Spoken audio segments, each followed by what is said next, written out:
ಇದೇ ವಿಚಾರಕ್ಕೆ ಸಂಬಂಧಪಟ್ಟಂತೆ ಮತ್ತಷ್ಟು ಅಪ್ಡೇಟ್ ಸಿಗ್ತಾ ಇದೆ. ಇಸ್ರೇಲ್ನ ಟೆಲ್ ಅವೀವ್ನಲ್ಲಿ ಭೀಕರ ದಾಳಿ ಆಗಿದೆ. ಟೆಲ್ ಅವೀವ್ನ 2 ಕಡೆ ಭೀಕರ ಸ್ಫೋಟ ಸಂಭವಿಸಿದೆ ಅನ್ನೋದು ಗೊತ್ತಾಗ್ತಾ ಇದೆ. ಇರಾನ್ನ ಕ್ಷಿಪಣಿ ಡ್ರೋನ್ ತಡೆಯೋದನ್ನ ಇಸ್ರೇಲ್ ಏರ್ ಡಿಫೆನ್ಸ್ ಸಿಸ್ಟಮ್ ಮಾಡ್ತಾ ಇದೆ.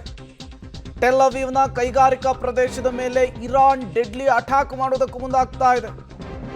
ಟೆಲ್ ಅವೀವ್ ಇಸ್ರೇಲ್ನ ವಾಣಿಜ್ಯ ರಾಜಧಾನಿ ಅಂತ ಕರೀತಾರೆ. ಇಸ್ರೇಲ್ನ ಹೃದಯ ಭಾಗ ಇದು. ಜೆರುಸಲೆಂ ರಾಜಧಾನಿ ಆದರೂ ಕೂಡ ಟೆಲ್ ಅವೀವ್ನಲ್ಲಿ ದೊಡ್ಡ ಮಟ್ಟದ ವ್ಯಾಪಾರ ವಹಿವಾಟಾಗುತ್ತೆ. ಇಸ್ರೇಲ್ನ ಹೃದಯ ಭಾಗ ಅಂತ ಕೂಡ ಟೆಲ್ ಅವೀವನ್ನು ಕರೆಯಲಾಗುತ್ತೆ.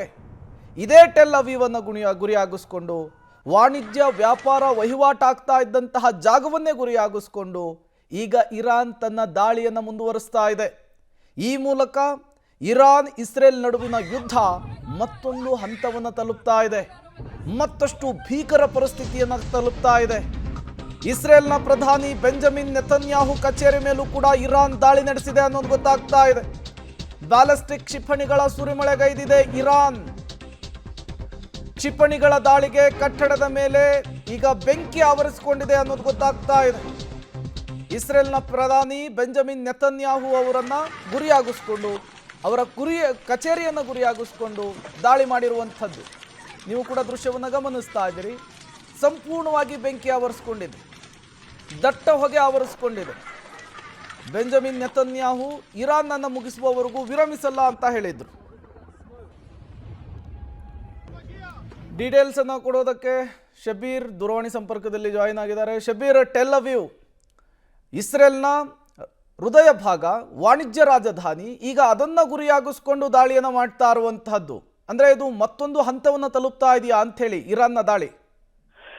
ನೋಡಿ, ಬಹಳ ಸಿಂಪಲ್.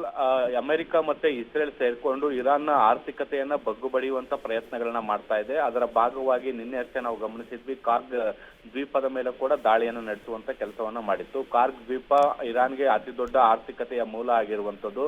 ಇಡೀ ಎಕಾನಮಿ ನಿಂತಿರುವಂತದ್ದೇ ಇಲ್ಲಿ ನಡೆಯುವಂತಹ ಕಚ್ಚಾ ತೈಲದ ರಫ್ತಿನ ಮೇಲೆ.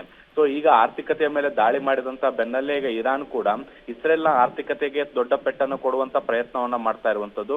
ಒಂದ್ ರೀತಿ ಆರ್ಥಿಕತೆಯ ಕ್ಯಾಪಿಟಲ್ ಅಂತ ಕರೆಸ್ಕೊಳ್ಳುವಂತ ಟೆಲ್ ಅವೀವ್ ಮೇಲೆ ಈಗ ದಾಳಿಗಳನ್ನ ನಡೆಸ್ತಾ ಇರುವಂತದ್ದು. ದೊಡ್ಡ ದೊಡ್ಡ ಉದ್ಯಮಗಳಿರುವಂತಹ ಮತ್ತೆ ಕೈಗಾರಿಕೆಗಳಿರುವಂತಹ ಪ್ರದೇಶಗಳನ್ನ ಗುರಿಯಾಗಿಸ್ಕೊಂಡು ದಾಳಿಗಳನ್ನ ನಡೆಸುವಂತ ಕೆಲಸವನ್ನ ಮಾಡ್ತಾ ಇರುವಂತದ್ದು. ಈ ಮೂಲಕ ಅಲ್ಲಿ ಆರ್ಥಿಕತೆಯನ್ನ ನಾಶ ಮಾಡುವಂತ ಕೆಲಸವನ್ನ ಕೂಡ ಮಾಡ್ತಾ ಇದ್ದಾರೆ. ಭವಿಷ್ಯದಲ್ಲಿ ಮತ್ತೆ ಹೂಡಿಕೆದಾರರು ಬರದಂತೆ ನೋಡ್ಕೊಳ್ಳುವಂತ ಕೆಲಸಗಳು ಕೂಡ ಆಗ್ತಾ ಇರುವಂತದ್ದು. ಆ ಮೂಲಕ ಒಂದು ಭಯದ ವಾತಾವರಣವನ್ನ ಈ ವಾಣಿಜ್ಯ ನಗರಿಯಲ್ಲಿ ಸೃಷ್ಟಿಸುವಂತ ಪ್ರಯತ್ನಗಳು ಕೂಡ ಆಗ್ತಾ ಇರುವಂತದ್ದು. ಆ ಮೂಲಕ ಇಸ್ರೇಲ್ಗೆ ದೊಡ್ಡ ಆರ್ಥಿಕ ಪೆಟ್ಟನ್ನ ಕೊಡಬೇಕು ಅನ್ನುವಂತ ಲೆಕ್ಕಾಚಾರದಲ್ಲೂ ಕೂಡ ಇದೆ. ಮುಖ್ಯವಾಗಿ ಗಮನಿಸಬೇಕಾದಂತ ಸಂಗತಿ ಏನಂದ್ರೆ, ಇಸ್ರೇಲ್ನ ಪ್ರಧಾನಿಯ ಕಚೇರಿ ಮೇಲೂ ಕೂಡ ದಾಳಿಯನ್ನು ನಡೆಸುವಂತ ಕೆಲಸವನ್ನ ಕೂಡ ಇವತ್ತು ಇರಾನ್ ಮಾಡಿರುವಂತದ್ದು. ಆ ಮೂಲಕ ದೊಡ್ಡ ಪ್ರತೀಕಾರಕ್ಕೂ ಕೂಡ ಮುಂದಾಗಿದೆ.